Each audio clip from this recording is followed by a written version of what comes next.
Sejumlah warga ini terpaksa harus beralih profesi berjualan sarung tangan setelah mereka kehilangan pekerjaan akibat dampak dari pandemi corona. Mereka memanfaatkan berjualan sarung tangan untuk memenuhi kebutuhan hidup keluarga. Setiap sarung tangan ini dijual seharga Rp10.000.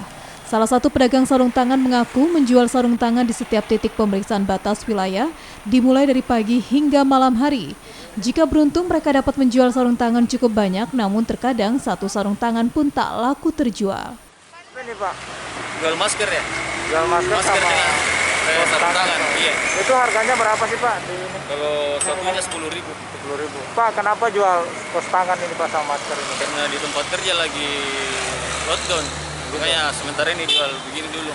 Jadi berhenti kerja apa ya? Karena corona ini, dampak corona Sementara Pak. ini berhenti. Rencana bulan 6 baru bisa katanya.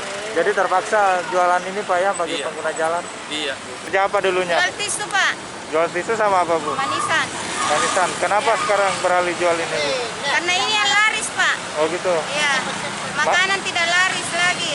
Jual manisan sudah tidak laris Iya, makanannya. karena orang tidak mau beli karena corona. Jadi beralih jual ini sarung Iya, tangan. beralih menjual pos Pos tangan. tangan. Mereka terpaksa harus berjualan sarung tangan di terik matahari maupun hujan untuk dapat mengais rezeki demi menyambung hidup. Setiap kesempatan yang ada mereka manfaatkan untuk demi kebutuhan hidup keluarga. Para pedagang ini juga berharap agar pandemi COVID-19 dapat segera berakhir. Aziz Hamid, Kompas TV Maros, Sulawesi Selatan.